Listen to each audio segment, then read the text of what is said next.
Hello viewers, आप सबका खुश आमदीद और स्वागत है सिंधी रंधरे में। आप मेरी वीडियोस को देखना चाहते हैं तो मेरे चैनल को सब्सक्राइब, लाइक और शेयर कीजिए। आज मैं आपके साथ सिंधी स्टाइल मसालेदार साबूदाने के पापड़, जिसको सिंधी में साबूदाने के खिचिए भी कहा जाता है, उसकी रेसिपी शेयर करूंगी।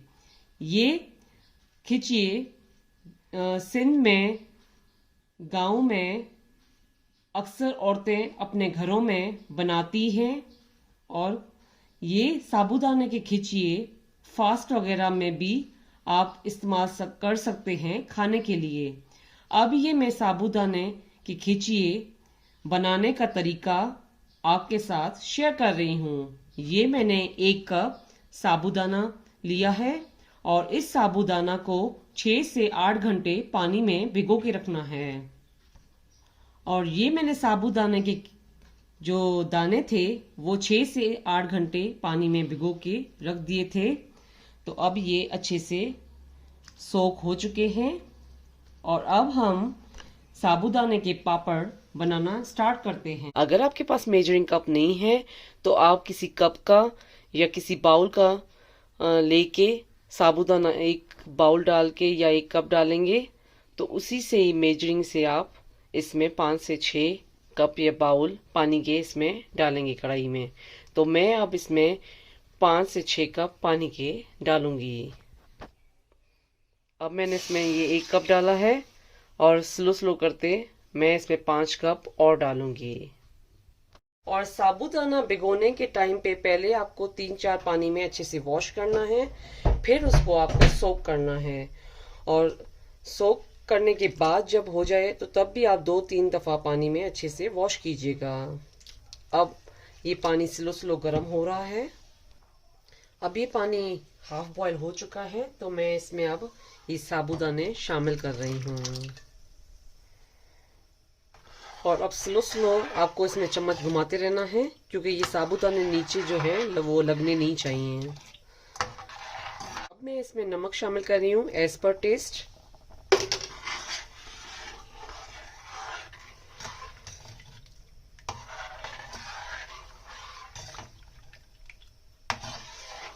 और इसका फ्लेम जो है वो आपको मीडियम पे रखना है। अब इसका फ्लेम मैंने बिल्कुल स्लो कर दिया है क्योंकि ये स्लो स्लो गाढ़ा हो रहा है। तो हम साबूदाने को और थोड़ा पानी में पकाएंगे। अगर थोड़ा पानी कम लगे तो आप इसमें पानी डाल सकते हैं।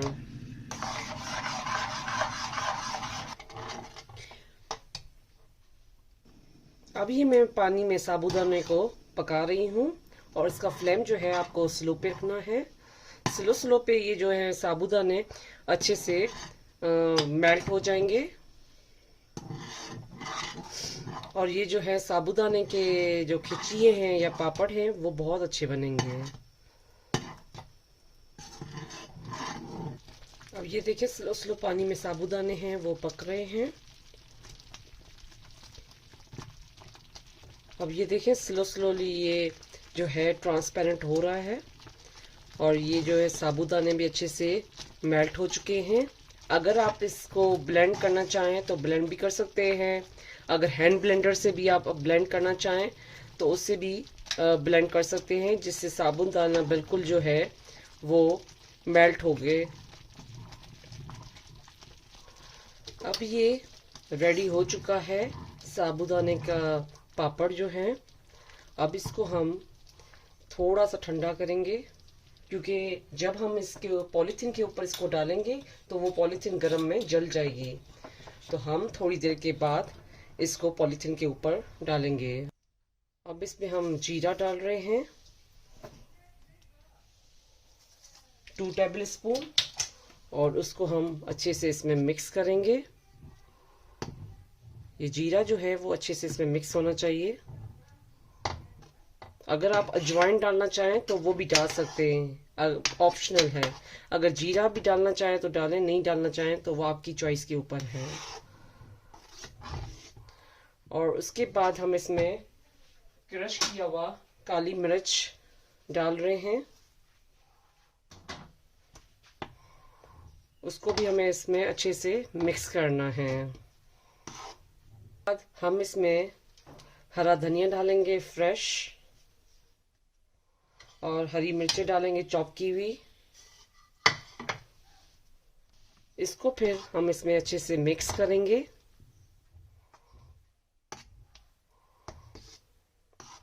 ये जो साबूदाने का पापड़ या खिचिया है ना, इसमें बहुत खुशबू अच्छी आती है धनिया की। तो वो भी मैंने इसमें अच्छे से मिक्स कर लिया है। अब उसके बाद हम क्रश की हुई लाल मिर्च डाल रहे हैं 1 टीस्पून, और मैंने 1 टीस्पून काली मिर्च डाली थी। तो ये थोड़ी हमारी मसालादार साबूदाना के पापड़ या खिचिया ये इसमें रेडी हो चुका है। तो थोड़ी देर के बाद हम इसको पॉलीथीन के ऊपर डालेंगे।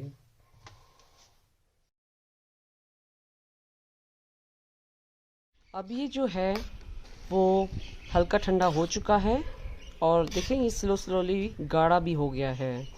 तो अब ये मैंने पॉलीथीन की शीट ली है, तो अब हम शीट के ऊपर इसको डालेंगे, और फिर आपको इसको फैलाते जाना है। अगर ज़्यादा बड़ा करना चाहें तो आप दूसरा चम्मच भी इसके ऊपर डाल सकते हैं, और ऐसे करते करते आपको ये सारे सुखाने हैं।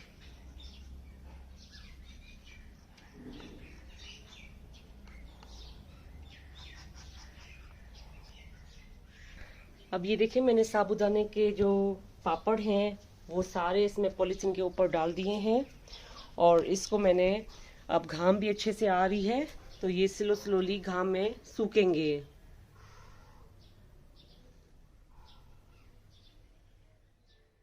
और ये जो है साबूदाने के पापड़ आप आराम से अपने घर पे बना के मज़े से खा सकते हैं। और ये देखें धूप में स्लोली ये सूख रहे हैं, और ये स्लोली जो है पॉलीथीन को छोड़ना स्टार्ट करेंगे, और ये साइड से ऐसे से निकलते जाएंगे।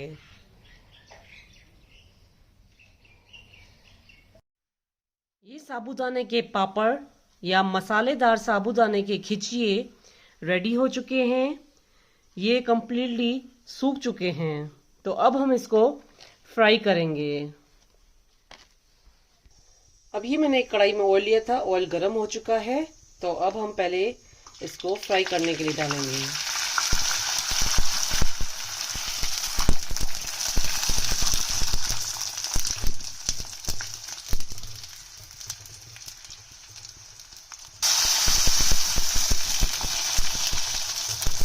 और ये अब सूख चुके हैं अच्छे से, तो ये देखें फूल चुके हैं। और ये साबूदाना के मसालेदार खिचिए या पापड़ खाने के लिए रेडी हो चुके हैं। ये साबूदाने के पापड़ और मसालेदार साबूदाने के खिचिए खाने के लिए रेडी हो चुके हैं। ये खिचिए आप अपने घर पे ज़रूर बनाइएगा और ज़रूर खाइएगा, और मेरे चैनल पर लाइक का बटन ज़रूर क्लिक कीजिए, और ये साबूदाने के खिचिए अपनों के साथ शेयर करना नहीं भूलिएगा। Thank you.